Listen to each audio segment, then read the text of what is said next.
This right here is the Royal Enfield Himalayan 450, and I've been lucky enough to test ride it for the day thanks to JCS Motorcycles here in Perth. And this bike, coupled with the CFMoto 450 MT, are ushering in a brand new era of small adventure bikes that don't hold back on off-road capability and features. It really is a great time to be looking for an affordable small adventure bike, and this we're here to find out whether it should be top of your list. Is it competition for the CFMoto 450 MT? What does it do better and what does it do best out of all of the small adventure bikes, as well as its on and off-road capability? And lastly, we'll try and answer whether this is the right bike for you.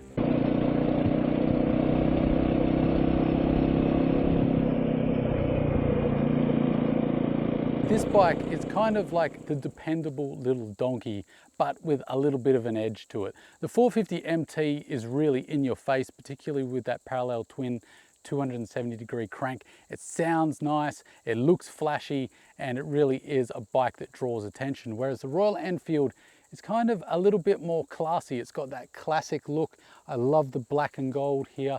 Looks fantastic. I hope it comes up on camera. I've hopped on it and I've felt like I've owned it for years. So it's just a very comfortable and confidence-inspiring place to be. And it doesn't really do anything to capture your attention and make you instantly fall in love. It's one of those bikes that you develop a relationship with over time. And as this day's strung out, I'm really coming to appreciate this bike. If I had to put it in words, this is the KLR 650 for the modern man. Some of you might be throwing stuff at your screen shouting that's heresy, but I really think that. This has got the 6 speeds that the KLR should have had. This has got the sub 200 kilogram weight that the KLR should have had. It's got some of the nicer features like rider modes, the TFT screen. It just feels more modern, yet more classic, and really an accomplished little adventure bike that's erring on the side of a dual sport, and that's a good thing in my book.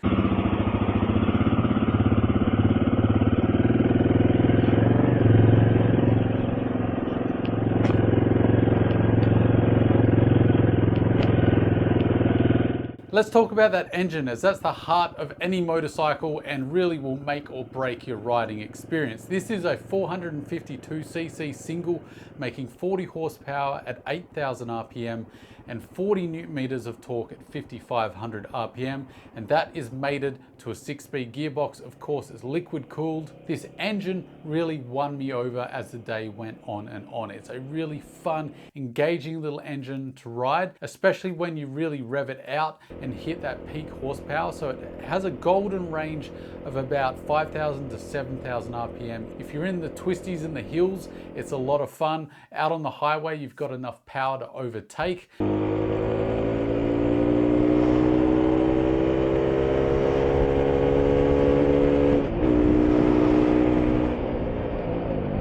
It's got two real characteristics. If you're below 5,000 RPM, it really has this gentle, docile approach to the way it delivers its power. So it's very approachable, it's very forgiving, which is perfect when you're doing slow speeds off-road. But in saying that, if you really want to turn it up and get going, this 450 will do that, and it will be a lot of fun when you do.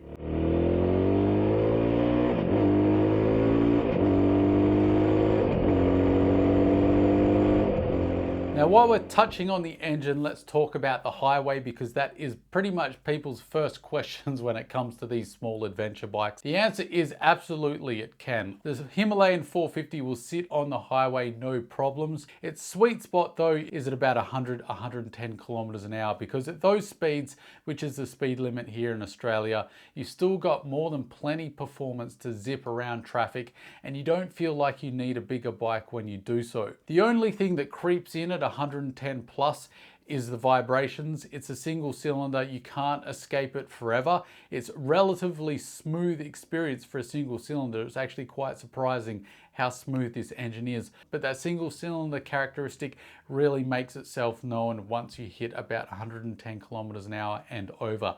So yes, it'll do the highway all day, every day, with ease and not breaking a sweat. You've just got to ask yourself whether you're happy to put up with the vibrations that come with owning a single cylinder when you're doing that highway riding.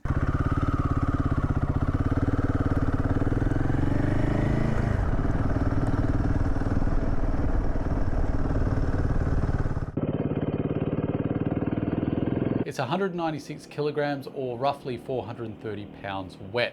Now that isn't a lightweight by anyone's measure, but that's right around KLR 650 Gen 2 weight, which is perfectly acceptable for what the Royal Enfield is trying to do. It's not claiming to be a lightweight dual sport like the CRF 300L, KLX 300, DRZ 400. This is trying to be basically a small adventure bike with a single cylinder. It's trying to do the KLR 650 thing. This bike hides its weight very well. Some of these small adventure bikes coming out now, this bike in particular and the CFMoto 450 MT, do a fantastic job of balancing the weight that they do have.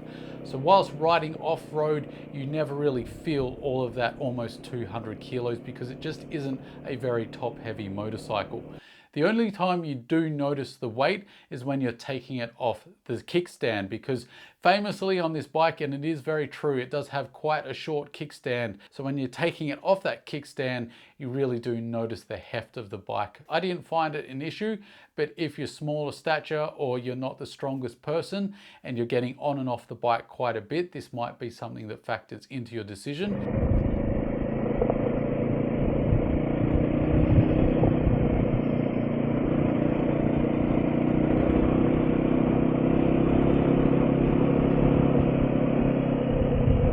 Now let's talk about that petrol tank and fueling. This has a 17-litre petrol tank, or roughly 4.5 gallons, which I think is the perfect amount. And if the tank was any bigger, you're starting to cross that 200 kilo mark, and that I think would just be unacceptable for a small adventure bike with the size engine that it has. And any less and you really don't have the range that you need to do longer adventures. Royal Enfield claim that you should see about 450 kilometers of range out of this fuel tank. I think that's a little bit optimistic. Of course, if you chucked it in its eco setting and you really babied it, you probably could hit that mark. But on my riding, averaging out, I was getting about 400 kilometers, maybe a little bit below, but basically 400 kilometers of range out of this bike, which I think is pretty damn good.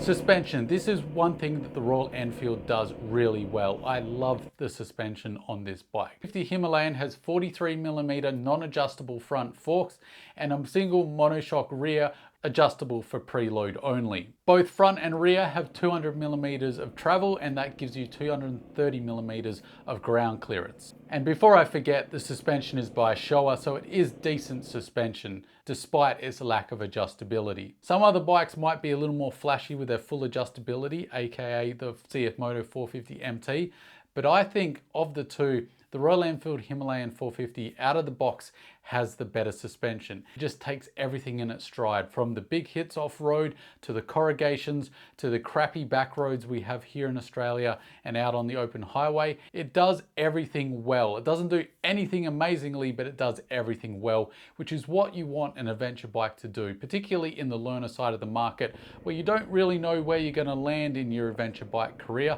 Having some suspension that's just a jack of all trades is a really helpful thing. So I came away from riding this bike knowing that if I purchased this bike, I wouldn't need to sort out the suspension. It's dialed in perfectly for my riding uses, and it has preload adjustability in the rear, so if I do throw on some bags for a multi-day trip, I can adjust it out so that it can compensate for the added weight. So I think Royal Enfield have done a good job of making very competent yet affordable suspension that will service most people.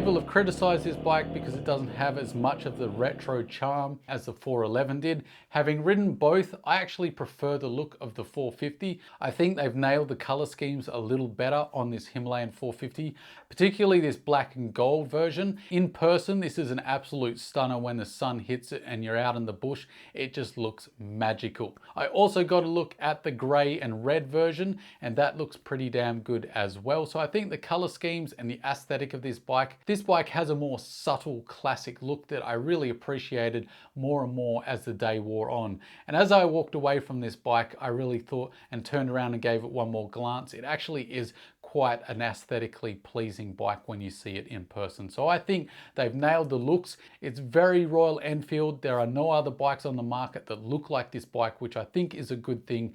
And it has that classic look. This has the look that'll get the old bloke coming over to you to chat about the good old days. That's the kind of subtle charm that this bike has. And speaking of looks, let's talk about the Insta360, who are the sponsors of this video and who have sent me out this Insta360 X4. One of the benefits of this camera is the 360 view. It just gives you basically a film crew in your pocket. And the fact that it's 8K at 30 frames per second is one of my particular loves. It means I can crop and zoom in for you guys to give a particular angle, and it's still ultra high def at 4K most of the time. The second great feature is the lens protectors. If you're a muppet like me and you forget about the camera, you slap it down on the table, or hypothetically you park this thing in a bush at the cafe. I mean, who would do that really? But if you did, you'd be awful thankful like me that you had the lens protectors on. So love that feature as well. And the third thing is just how easy it is to change the battery on this camera. As we all know, riding off-road, we've already got all the gear to worry about. GPS, hydration packs, there's so much to concentrate on. Worrying about your camera having to fiddle with a latch or a cover to get the battery in and out, dicking around with that is really frustrating. All it is on the X4 is two little tabs. You click that, boom, it's out. You slap another one in and you're on your merry way. Minimal fuss, which I absolutely love. And links in the description if you want a great deal.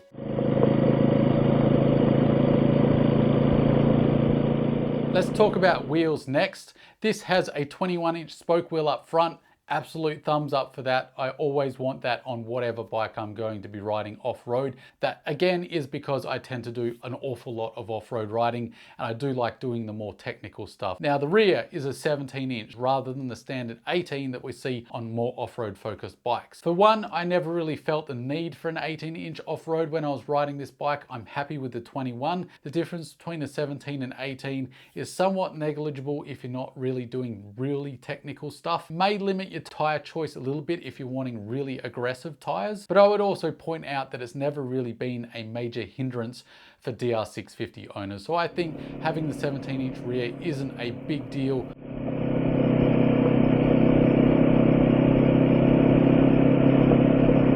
Brakes, we've got a 320mm rotor with a 2-piston caliper up front and a 270mm disc with a 1-piston caliper out back. And the ABS is switchable. It's one button, done. You flick between riding modes. You don't have to go through any sub-menus. This is the mode button where we hit for the dirt. Rider modes, performance, ABS on. Rear ABS off, performance. That's what we want. There is an eco mode in both settings for ABS as well. And the brakes are more than adequate. I was actually quite impressed with how well this bike brakes. For an adventure bike, this was pretty decent. Did a very good job of pulling this bike up quickly without breaking traction on road and off road.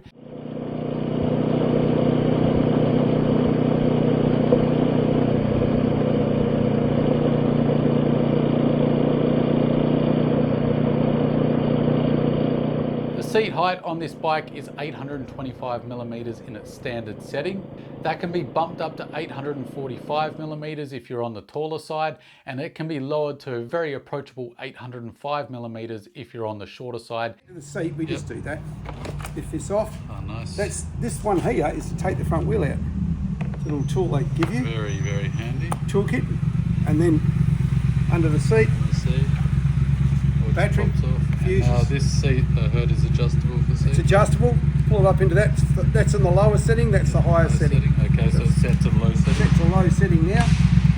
but I'm roughly 182 centimeters tall. So sitting on this bike in the standard seat setting at 125 millimeters, I had flat-footed, bend in my knee. It was very approachable, which made it great for off-road if you're ever planning to do spider legs to get through technical stuff. Getting your feet on the ground is going to be very easy, particularly if you're a beginner or a returning rider wanting that security. So I do think this is going to be a fairly approachable bike seat height wise. It's just hard to tell at my average height whether that is true for a shorter rider or not. I felt that I fitted okay on this bike, but I would suggest that if you are creeping past 6 foot, you are going to need to fit bar risers. So I think if you're on the bigger side, this bike is going to start to feel a little bit cramped. The seat itself is what I would term acceptable. It wasn't bad, but it wasn't good. I think they could have done a better job of making it more comfortable. It certainly isn't as bad as a lot of dual sports I've ridden, but if we're comparing it to other adventure bikes, I think Royal Enfield could have done a better job of making this seat more comfortable. I did spend at least a couple of hours on the highway this time on this bike, so I really got to know what the seat was like. And I would say after about the 45-minute to an hour mark, this seat really makes itself known that it's not the most comfortable seat. Wasn't a problem when I'm on the back roads and off-road and I can get up out of the seat and give my bum a bit of a rest, but I would have liked to have seen a comfier seat standard. I'm sure there'll be a comfort option in Royal Enfield's accessory catalogue. The seating position itself I found very neutral, typical adventure bike. Standing up, I thought the ergonomics were pretty much bang on. I might put some mild bar risers or some taller handlebars to just really dial it in. But considering this is stock, I felt very comfortable on this bike and I didn't feel like it intruded on my riding ability. So I think straight out of the box, they've set up this bike really well. Now let's talk about that screen while we're on the topic of comfort and how much it protects you from the wind. This screen does a decent job at getting some of the wind off your body when you're out on the open road, which is what the screen is made for, to keep the wind off you out on the highway. So say compared to my CRF 300L, which has absolutely no wind protection, this is a significant step up from that. So if that's what you're aiming for, something better than your typical dual sport wind protection wise, it's going to be a good thing having that small screen on the front. Now, if you're in adventure bike world and you're comparing this to, say, the CFMoto 450 MT or maybe the NX 500, the screen on the Royal Enfield doesn't give you the same levels of protection from the wind and the elements. I felt the wind really hitting me at the top of my chest and knocking my head around quite a bit when I was out on the open highway doing 110 and above. So if I was doing a lot of that adventure touring riding, I'd definitely be going and getting the bigger screen out of Royal Enfield's accessory catalogue. When it comes to off-road, I really like this screen because it's a really good balance. It gives you just enough wind protection on road to be acceptable, but off-road, it doesn't get in the way of seeing the trail immediately in front of you. It's not stopping all of the wind from getting to you, so it's keeping you cool, which was a godsend in this hot Australian summer of a day that I was riding in.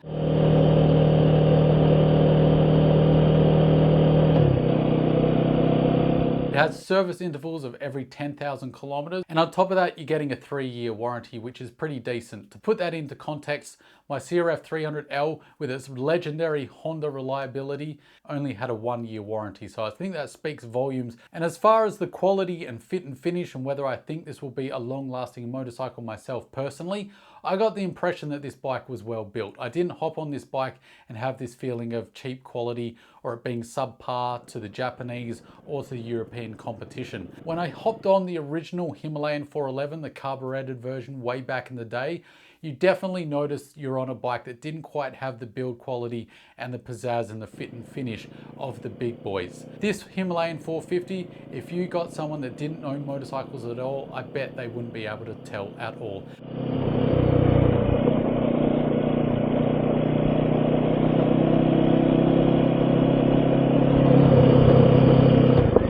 But it isn't all sunshine and rainbows. There are a few niggling issues on the Royal Enfield Himalayan. No bike can escape its problems, and particularly with adventure bikes and dual sports, you're always fighting a war between dirt capability and on-road capability. The vibrations is definitely in the frustration column for me at 110 and above, particularly because 110 is the speed limit here out on the open road, which is what you're going to be doing a lot if you're doing multi-day trips on an adventure bike here in Australia, and I expect other large Western countries with open roads. So the vibrations do get a little bit frustrating, particularly if you're doing longer journeys. When I was sitting out on the highway for over an hour, the vibrations did start to get to me a little bit. No more than say my CRF 300L, but the fact that this is more of an adventure bike, I would have liked to have seen it a little bit smoother, but I do understand just how difficult it is to get rid of vibrations at those speeds out of a single cylinder.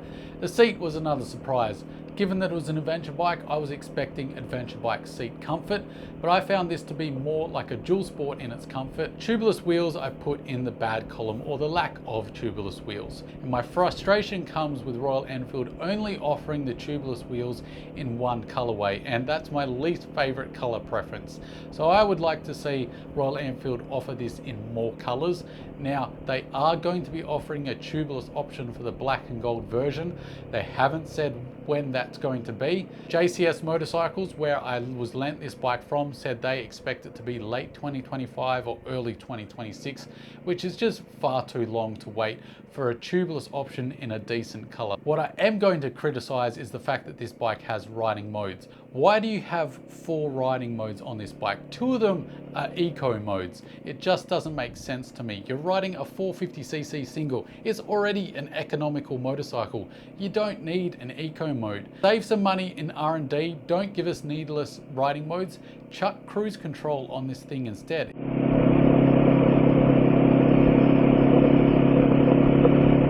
New day, new shirt, time to do a flash round of Q&A. I'll try and answer it as brief as possible. This or the CFMoto, or flip a coin? You'd have to flip a coin, mate. It's impossible. I'm going to do a full comparison video, so hopefully that'll have you covered. Is there any excessive engine heat? Nope. How does it carry its weight? Very well. You do notice it when you're taking it off the side stand, but other than that, I never felt like I was riding a 196 kilo bike.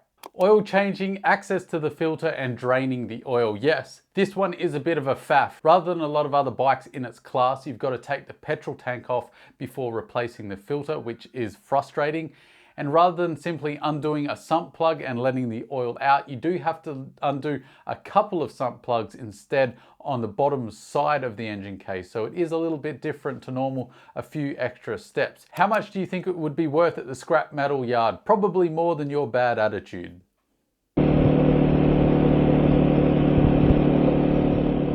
Does this bike have the fizz, as James May likes to call it, that X factor, that character that has a special something in the motorcycle that just makes you want to own it?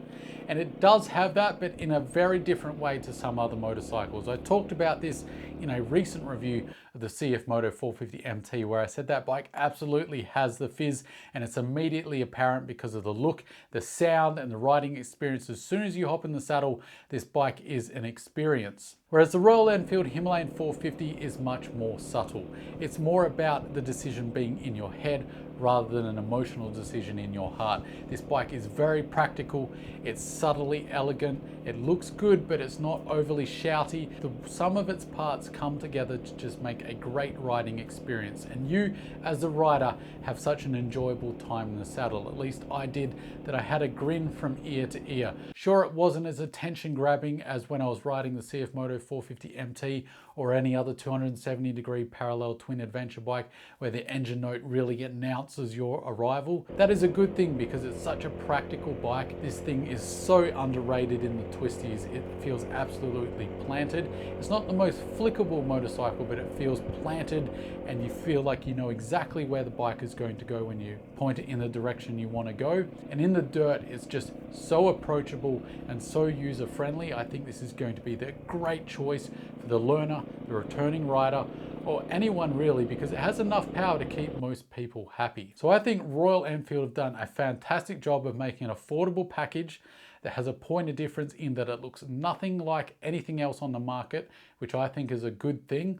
And on top of that, it's a very capable little adventure bike that is happy to do the highway and the commuting, but is just as good in the dirt. So I think Royal Enfield have done an amazing job here. And if you're trying to decide between this and the CFMoto 450 MT, and I am trying to do that at the moment, boy is it a hard decision. And yes, I'm going to be comparing both bikes directly, so keep an eye out for the 450 MT versus Himalayan 450 video. But until then, Don't forget to stay shiny side up, and I'll see you in the next one.